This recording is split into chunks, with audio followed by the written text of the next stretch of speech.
Para wargi sadaya, wilujeng patepang dina acara Sabda Sunda.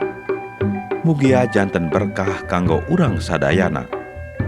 Mangga wilujeng ngadangukeun.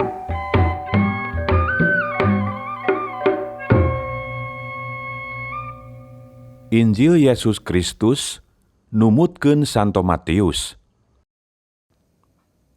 Waktu eta, Herodes raja di Galilea ngadangu warta hal Yesus. Saurna ka para pejabatna, "Teu sak deui eta teh Yohanes Juru Baptis hirup deui. Mana sakitu kawasana oge nyieun mujijat-mujijat." Sabab samemeh eta, Herodes geus nitah nangkep Yohanes sarta sina dibarogod, tuluy diasupkeun ka panjara lantaran tina soal Herodias garwa Filipus saderekna. Saur Yohanes harita ka Herodes, "Anjeun teu kenging nikah ka Herodias." Saenyana harita Herodes hoyongeun maehan ka Yohanes, tapi sieuneun ku urang Yahudi anu nganggap nabi ka Yohanes. Dina pesta wawadalan Herodes, putra istri Herodias ngibing di payuneunana jeung tamu-tamu. Ku bawaning suka, Herodes sasauran kieu ka eta murang kalih, "Ama sumpah, sapamenta nyai tangtu dikabul." Kalawan papatah ibuna, eta murang kalih teh kieu unjukanana, "Nyuhunkeun sirah Yohanes Juru Baptis ayeuna keneh, bantun ka dieu dina baki." Raja bingung, tapi kusabab geus sumpah kasaksian ku para tamu, tuluy nimbalan ngalaksanakeun panuhun eta murang kalih. Yohanes diteuk-teuk mastakana di jero panjara. Mastakana diserenkeun ka eta murang kalih dina baki, tuluy disanggakeun ka ibuna. Layon Yohanes ku murid-muridna dicokot tuluy dipendem. Kajadianana dipopoyankeun ka Yesus.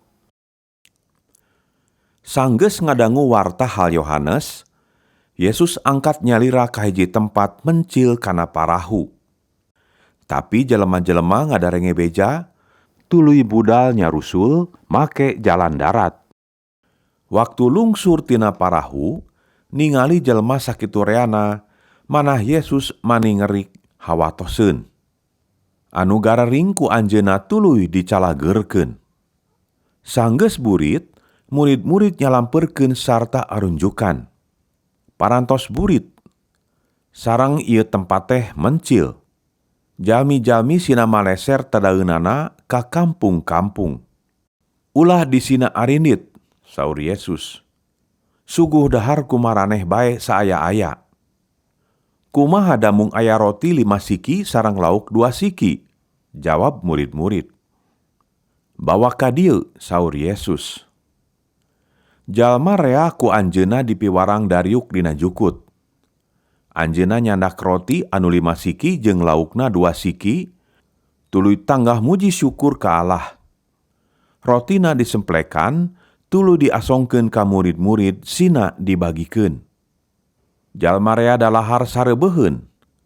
Sesa ngadahar ku murid-murid dikumpulkeun meunang 12 karanjang. Nu disuguh dahar teh aya 5.000 urang, jaba awewe jeung barudak. Geus kitu Yesus miwarang murid-muridna kana parahu, sina ti hareula meuntas talaga ka pentas ditu, ari jalma rea dijurung mulang. Jalma rea arindit, anjeunna unggah ka pasir rek sembahyang. Sanggeus peuting, anjeunna nyalira di dinya.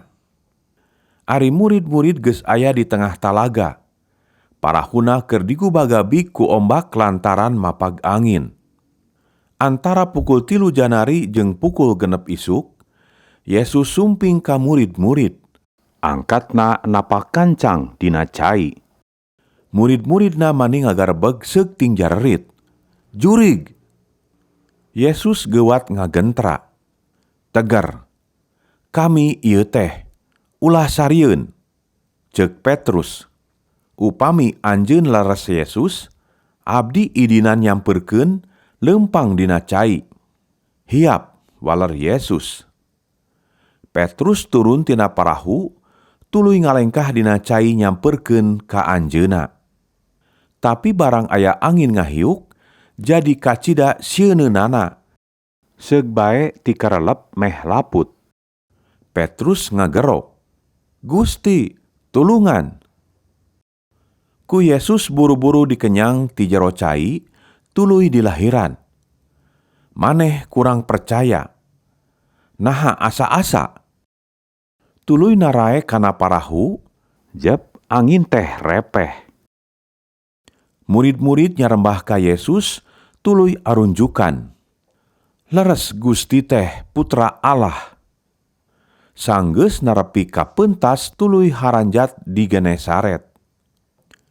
Urang dinya warawuheun ka Yesus, tuluy nguaran tempat-tempat sakurilingna supaya anu garering dibarawa ka Yesus. Maranehna nunuhun ka anjeunna supaya anu garering teh diwidian nyabak kana tungtung jubahna bae wungkul. Sakur anu nyabak ka anjeunna terus cager. Sakitu dawuhan Gusti Allah.